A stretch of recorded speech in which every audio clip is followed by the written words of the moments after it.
नमस्कार। मेरा नाम डॉक्टर आमोद है। मैं एक पेन स्पेशलिस्ट हूँ।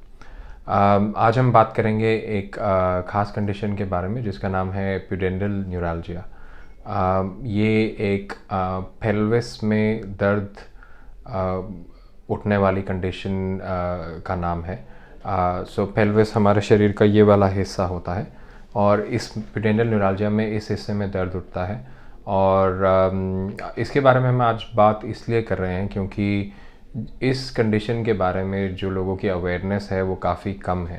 तो मेरे पास बहुत सारे मरीज़ ऐसे आते हैं जो काफ़ी समय से इस परेशानी से जूझ रहे हैं और वो बहुत सारे लोगों के पास जा चुके हैं, बहुत सारी इन्वेस्टिगेशन करा चुके हैं, लेकिन उनका डायग्नोसिस नहीं बन पाता है। तो ऐसे मरीज़ बहुत सारे हैं, इसीलिए मेरे को लगा कि इस बारे में बात करना ज़रूरी है। तो प्यूडेंडल न्यूराल्जिया, प्यूडेंडल एक नस का नाम है, यानी कि एक नर्व का नाम है जो हमारे शरीर में पेल्विस में होती है। और वो दो नर्व्स होती हैं, एक लेफ़्ट साइड में और एक राइट साइड में। सो ये दो नर्व्स हैं और ये जो नर्व्स हैं ये हमारे शरीर के एक ख़ास हिस्से को सप्लाई करती हैं, यानी कि जो दोनों टांगों के बीच का जो हिस्सा है और जो जेनाइटल ऑर्गन्स हैं और जो पैखाने का रास्ता होता है यानी कि रेक्टम या एनस होता है, उस जगह को ये नर्व सप्लाई करती है। तो इस हिस्से में अगर दर्द होता है तो इस नस की वजह से भी हो सकता है। जनरली अगर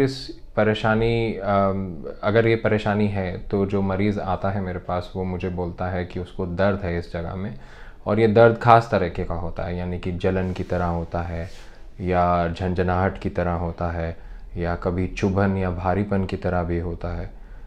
कई मरीज़ों को सुनपना या बिजली का झटका महसूस होता है इस जगह में, इस एरिया में। और दर्द के साथ साथ और भी काफ़ी इसकी पेक्यूलियर चीज़ें हैं इस परेशानी की। जैसे कि ये दर्द बैठने पे ज़्यादा परेशान करता है लोगों को, और मेरे कई मरीज़ ऐसे हैं जो बिल्कुल बैठ ही नहीं पाते हैं। उसके अलावा खड़े होने से या लेटने से आराम आ सकता है काफ़ी मरीज़ों को। उसके अलावा इस एरिया में एक जैसे चींटियाँ चलती हों या झंझनाहट रहती हो या सुनपना रहता हो, ऐसी भी परेशानी लोगों को महसूस होती है। उसके अलावा यूरिन के सिम्टम्स आते हैं लोगों को, जैसे कि अगर यूरिन का कोई इन्फेक्शन हुआ हो, वैसे वाले सिम्टम्स। लेकिन जब भी वो यूरिन टेस्ट कराते हैं तो कोई इन्फेक्शन नहीं निकलता है। यूरिन के सिम्टम्स में उनको ऐसे लगता है कि जैसे बार बार यूरिन करना पड़ रहा है, उसमें जलन रह रही है, या ऐसे लगता है कि पूरे तरीके से यूरिन नहीं हुआ है। उसके अलावा और जो सिम्टम्स आते हैं वो ये आते हैं कि जैसे एक फुलनेस, यानी कि भरापन महसूस होता है दोनों टांगों के बीच में या पैखाने के रास्ते में। ऐसा लगता है कि कुछ वहाँ पे है और भरा हुआ है वो जगह। उसके अलावा स्टूल के भी प्रॉब्लम्स आ सकते हैं, जैसे कि स्टूल पास करने पे दर्द बढ़ जाता हो।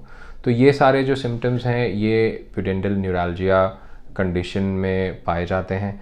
और आगे बढ़ने से पहले, यानी कि ये जानने से पहले कि ये होता क्यों है, मैं चाहूँगा कि हम थोड़ा सा ये नर्व के बारे में समझ ले कि ये है कहाँ पे ये नर्व। तो उसके लिए मैं आपको एक छोटा सा क्लिपिंग दिखाता हूँ। तो मैं इस मॉडल की मदद से आपको ये दिखाना चाह रहा हूँ कि ये प्यूडेंडल नर्व होती कहाँ पे है और ये जाती कहाँ पे है, यानी कि इसका कोर्स क्या होता है। तो ये एक इंसान का मॉडल है, और अगर हम स्किन और सारी मसल्स हटा दें तो अंदर से ढांचा ये बनता है, स्केलेटन यानी कि। और ये जो आप पीली पीली देख रहे हैं बहुत सारी चीज़ें, ये सारी नसें हैं, यानी कि नर्व्स है। तो अब हम पेल्विस की तरफ जा रहे हैं, और ये जो नस मैंने जो अभी हाईलाइट करी है ये है एक्चुअली आपकी प्यूडेंडल नर्व। हम पेल्विस को पीछे से देख रहे हैं, और अगर मैं स्किन वापस डाल दूं तो ये ऐसे है और ये इस जगह पे है, मैं आपको ये दिखाना चाह रहा हूँ। तो इस नर्व को और अच्छे से अप्रिशिएट करने के लिए मैंने बाकी चीज़ों को थोड़ा सा फेड कर दिया है।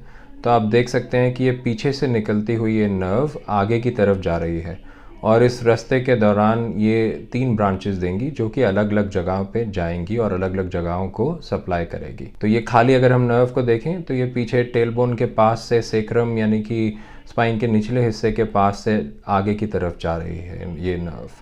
मुझे उम्मीद है कि इससे आपको थोड़ा सा इस नर्व का कोर्स समझने में या ये कहाँ पे है ये समझने में आसानी होगी। अब आगे चलते हैं, इस नर्व में प्रॉब्लम होती क्या है एक्चुअली। जो हम ये समझ चुके हैं कि ये नर्व कहाँ पे होती है और कहाँ से कहाँ जाती है, तो ये हमें समझने में आसानी होगी कि ये नर्व की परेशानी क्यों या किन कारणों से हो सकती है। मैं आपसे ज़रूर कहना चाहूँगा कि ज़्यादातर केसेस में हम ये जान भी नहीं पाते हैं कि एक्चुअली ये परेशानी क्यों हुई है, डिस्पाइट जो भी हमारी इन्वेस्टिगेशंस है जो हम करवाते हैं, उसके बावजूद भी बहुत बार कारण जान पाना मुश्किल होता है। लेकिन कुछ कारण हैं जिनकी वजह से ये परेशानी ज़्यादा कॉमनली होती है, जैसे कि उस एरिया में दबाव पड़ने की वजह से। इस बीमारी का एक और नाम साइक्लिस्ट सिंड्रोम भी है, क्योंकि जो लोग बहुत साइकिलिंग करते हैं वो सीट के ऊपर बैठने की वजह से उस एरिया में दबाव पड़ता है और उसकी वजह से इस नस की परेशानी हो सकती है। ऐसे ही अगर चाइल्ड बर्थ के दौरान यानी कि बच्चा पैदा होते समय नर्व पे कोई खिंचाव आ जाए ज़्यादा, तो उसकी वजह से भी ये परेशानी हो सकती है। उसके अलावा उस एरिया में कहीं चोट लगने से या जैसे कि कोई सर्जरी हुई उसके बाद भी ऐसी परेशानी हो सकती है। कई इन्फेक्शंस जैसे कि हर्पीस अगर उस एरिया में हो तो उसकी वजह से भी ये परेशानी हो सकती है। तो बहुत सारे कारण हैं इस परेशानी के होने के, लेकिन हर बार ये जान पाना कि ये क्यों हो रही है मुश्किल होता है। तो नेक्स्ट स्टेप होता है, अगर हमें इस बात का सस्पिशन है कि ये बीमारी है तो उसका डायग्नोसिस कैसे बनाया जाए। तो ये एक कंडीशन है जो बहुत ही चैलेंजिंग हो सकती है ट्रीट करने के लिए, और इसमें आराम देना भी मुश्किल हो सकता है। डायग्नोसिस बनाने के लिए सबसे पहले इंसान की जो पेशेंट है उसकी हिस्ट्री ली जाती है, फिर उसका एग्ज़ामिनेशन किया जाता है और फिर ज़रूरत पड़ने पर इन्वेस्टिगेशंस कराई जाती हैं। इन्वेस्टिगेशंस में एक ख़ास तरह का एमआरआई होता है, हम वो बहुत बार कराते हैं। उसके अलावा जो नसों का टेस्ट होता है जिसे कि हम नर्व कंडक्शन कहते हैं, वो भी एक ख़ास तरह का नर्व कंडक्शन होता है जिसे हम करवाते हैं कभी कभी अगर हमें डाउट हो रहा हो कि क्या डायग्नोसिस है या एक्चुअली में परेशानी क्या है। लेकिन इन सब को करवाने के बावजूद भी कभी कभी ये अच्छे से नहीं कहा जा सकता कि ये परेशानी है या नहीं। तो इन केसेस में डायग्नोसिस बनाने के लिए हम बहुत बार इस नस को सुन्न कर देते हैं, और अगर इस नस को सुन्न करने से दर्द चले जाए तो संभवतः आपकी परेशानी का कारण ये हो सकती है।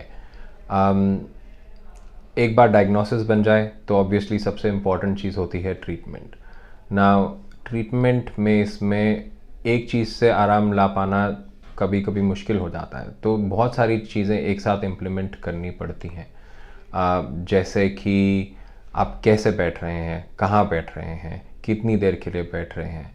एक कॉक्सिक्स कुशन जैसी चीज़ या एक सॉफ्ट कुशन आपको कभी कभी आराम दे सकता है। उसके अलावा आपको खाना भी कई बार चेंज करना पड़ता है, क्योंकि कब्ज़ होने से यानी कि कॉन्स्टिपेशन होने से ये दर्द बढ़ सकता है। तो कॉन्स्टिपेशन को अवॉइड करने के लिए कभी कभी हमें अपना डाइट मॉडिफाई करना पड़ता है। तो ये इन सब चीज़ों को मैं लाइफस्टाइल मॉडिफिकेशंस कहना चाहूँगा। उसके अलावा ख़ास तरह के पेन किलर्स यानी कि मेडिकेशंस यूज़ करी जाती है जिन्हें हम न्यूरोपैथिक पेन किलर्स कहते हैं। ये जो पेन किलर्स हैं ये ख़ास नसों के दर्द के लिए इस्तेमाल किए जाते हैं और इनको लाइफस्टाइल चेंजेस के साथ में इस्तेमाल किया जाता है। उसके बाद हम इसमें इंजेक्शंस यानी कि इंटरवेंशंस करने की कोशिश करते हैं, क्योंकि उससे ना सिर्फ डायग्नोसिस को कंफर्म करने में मदद मिलती है बल्कि उसके अलावा आपको वो लंबा आराम भी दे सकते हैं। और अगर लंबा, पहले तो हम सिर्फ ब्लॉक करने की कोशिश करते हैं इस नस को और देखते हैं उससे आपको कितना आराम आता है, और अगर उससे आराम लंबा ना आए तो एक ख़ास टेक्निक से यानी कि रेडियो फ्रीक्वेंसी को यूज़ करते हुए हम आपका आराम लंबा करने की कोशिश करते हैं। इन सब के अलावा साथ ही साथ में फ़िज़ियोथेरेपी, एक ख़ास तरह की फ़िज़ियोथेरेपी जिसे हम पेल्विक फ्लोर फ़िज़ियोथेरेपी कहते हैं, उसको करने से भी काफ़ी लोगों को आराम आता है।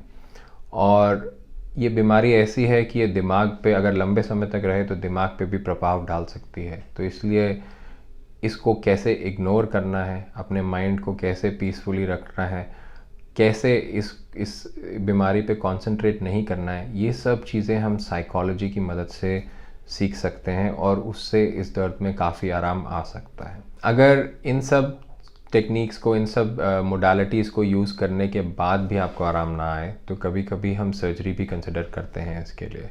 लेकिन सर्जरी करने के लिए डायग्नोसिस का कंफर्म होना और इस नस पे कहाँ पे परेशानी आ रही है वो जानना बहुत ज़रूरी है।